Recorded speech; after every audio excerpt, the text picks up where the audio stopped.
महिलांचे हे हाजरी शेडचे का ज्यांच्यामध्ये शौचालय बांधलेले आहे महिलांचा.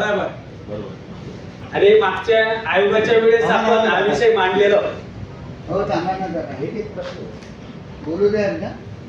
साहित्य पण पुरवलं जात नाही साहेब त्याच्यामध्ये. निश्चितपणे तिथे शेड्सची बऱ्यापैकी दुरावस्था आहे.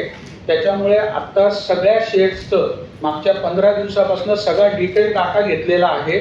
आपल्याला पर्यावरण डिपार्टमेंटकडनं काही आर्टिफिशियल स्ट्रक्चर्स मिळतात की त्याच्यात सगळं इनबिल्ट असेल. ते ऑलरेडी ॲडिशनल कमिशनर सरांनी ते त्यांना मार्गदर्शन करून त्या लवकरात लवकर त्या शेड्स उपलब्ध होतील आपल्याला.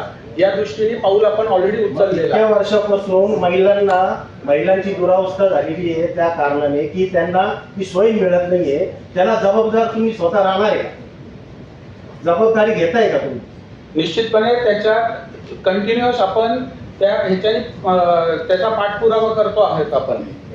आणि ॲडिशनल कमिशनर साहेब, तुम्हाला एक मला क्वेश्चन करायचं आहे की संचालक हे पद प्रॉपर क्लास 1 अधिकाऱ्याचं असतं. तो ठीक आहे, तो तुमचा अंतर्गतचा भाग आहे.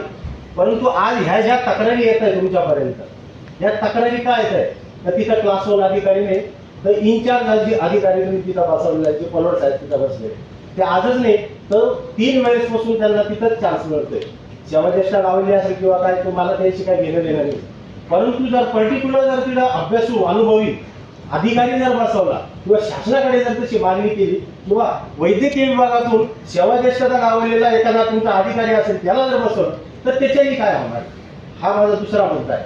कारण इथं सेवाज्येष्ठते उल्लंघन होते. बरोबर.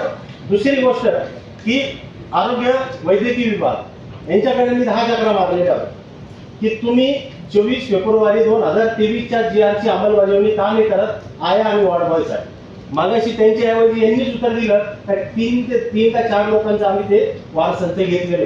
परंतु मला असं कळते सर त्याच्यामध्ये का त्या यांच्या विभागाने शासनाकडे पत्र पाठवलेले.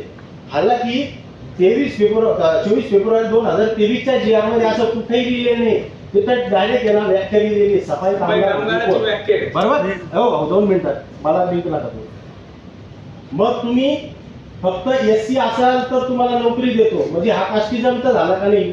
आणि आर्टिकल 16(2) नुसार वंश, जात, लिंग, कुळ, जन्मस्थान, निवासस्थान यावरून कुठल्याही सेवायोजन पदावर भेदभाव करता येत नाही.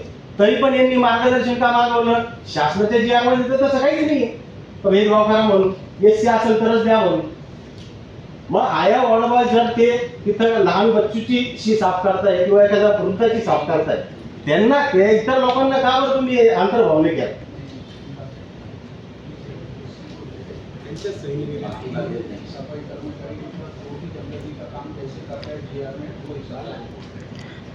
जो तुम्ही पहिला प्रश्न उपस्थित केला पोस्टिंग बाबत, तो आपला नगरपालिकामध्ये किती लोक आता शिल्लक आहे रिक्त आहे मला माहिती आहे. आणि आयुक्त मॅडम त्यांची जो एक्सपिरियन्स आहे ती बघून सगळ्याला पोस्टिंग करतात.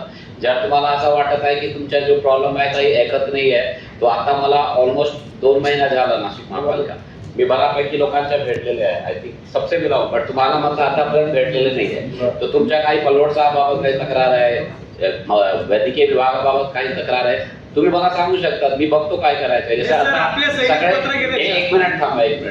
आता जसं तुम्ही मुद्दा उपस्थित केला बांधकाम बाबत, ते मुद्दा मी पुन्हा सांगतो की खूपच किचकट आहे.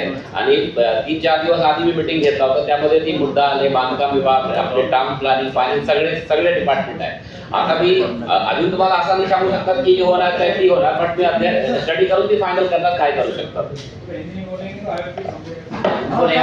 उनको रिप्लाई करो आज हिंदी समझ में आती है तो मुझे तो और अच्छा हिंदी में होती है. एक ऐसा है कि पहला भी उन्होंने बोला कि एक बार हमारा था उनको कहा तो आज पैरेंट का डिसीजन. और हमारा क्या है कि नासिक महापालिका में सर आपको भी पता है कि हर जगह स्टाफ ड्यूटी बंद होता है, उतने तो स्टाफ रहते नहीं है.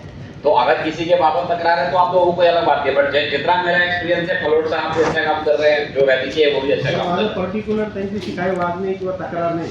मला काय म्हणायचं इथं जितक्या तक्रारी आलेल्या आहेत